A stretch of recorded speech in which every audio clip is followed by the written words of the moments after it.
feedback from Congress on President Obama's war plan today.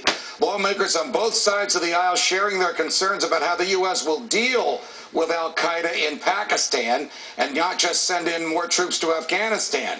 Are we fighting this war in the wrong place? Joining me now, former CIA operative Wayne Simmons and retired Army Lieutenant Colonel Ralph Peters, a Fox News analyst and the author of The War After Armageddon.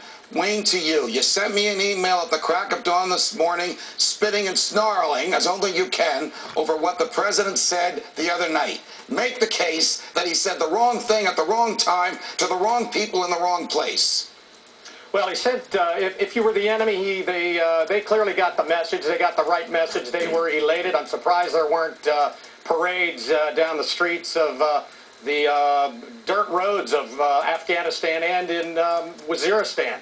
And what I mean by that, Judge, is that, in my opinion, we're overlooking one major thing, and that is that no successful military campaign can be successful and has been successful without solid intelligence, solid, actionable intelligence. And by the president sending this message that we are going to withdraw in 18 months, whether it is a firm date or not, clearly makes it virtually impossible to set up a human intelligence network in Afghanistan or in Pakistan. Colonel, you said to me during the break, before we started this segment, the most terrifying thing to your ears that the president said the other night was July 2011.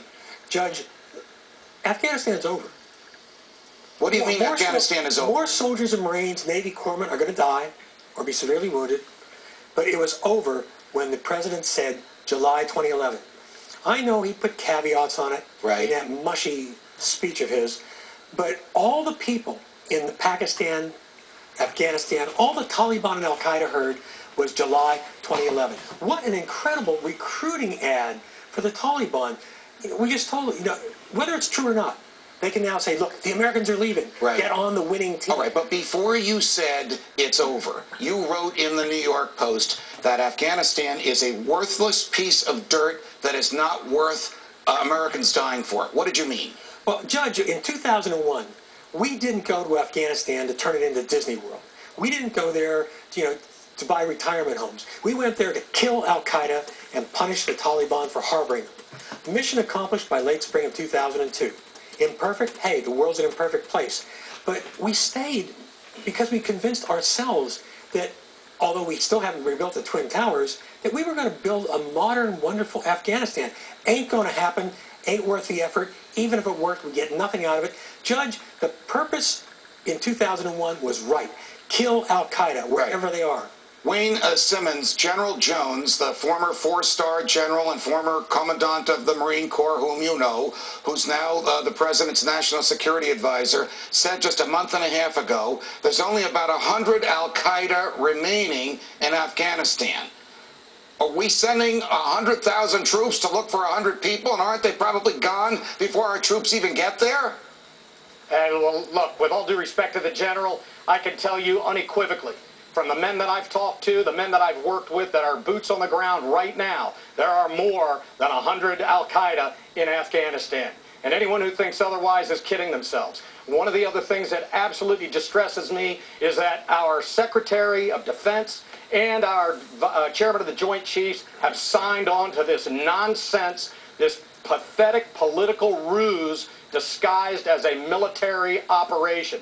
As Ralph has absolutely pointed out, and he's correct about a lot of stuff always, well, he has never been more correct than when he said that Afghanistan is over. And it breaks my heart that our men and women are sitting there in harm's way with this half-baked effort by this administration to put more men and women in harm's way. All right, Wayne calls it a pathetic political ruse and a half-baked effort. We know that Secretary Gates, we know that General Petraeus, we know that General McChrystal asked for a lot more troops and a lot more material and a lot more time to get the mission done. They were given an additional 30,000 and they were given 18 months. Question, you're a former officer of the United States Army. When these soldiers, McChrystal, Petraeus, get before the Senate and take an oath to tell the truth, how are they going to defend the president's policy under oath against which they argued during the past 2 months? How on earth can I answer that? How can they live with themselves? Now, a lot of things get said behind closed doors in Washington that don't get said in public. But, again, one thing I will say about General McChrystal the public doesn't understand. He wasn't asked, is Afghanistan worth it? The question posed to McChrystal was, how can you succeed in the mission you have been assigned? Now, his answer was 40,000, 80,000 more troops. But we haven't asked ourselves the fundamental question is, what is Afghanistan worth? Killing al-Qaeda makes sense. Rehabilitating Afghanistan, why? Wayne, does the government want to rehabilitate Afghanistan? Was that part of the genius of General Petraeus in Baghdad? Can we possibly rehabilitate a country, the mentality of most of whose occupants is still in the Middle Ages? I don't think so. And here's how I see the major problem, a major problem. Right now, there are no repercussions. We don't want to be in Afghanistan. The Afghanis don't want us there. Okay, we're ready to go home. But they must absolutely know for a fact that if they allow safe harbor, we will be, to terrorists, we will be back. And when we come back, it will be the Dresden syndrome.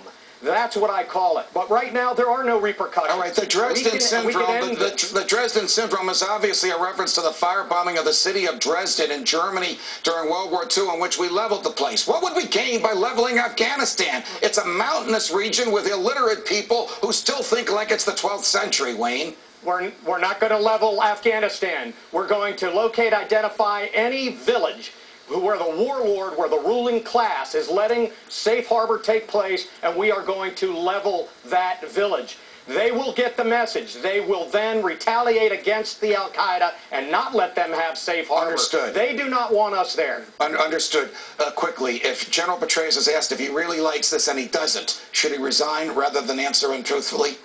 Well, any soldier should resign before answering untruthfully. I think General Petraeus is doing the best he can, and I'm not sure it's good enough. Ralph Peters, Wayne Simmons, thanks very much. Let's go to the theater where Glenn is standing.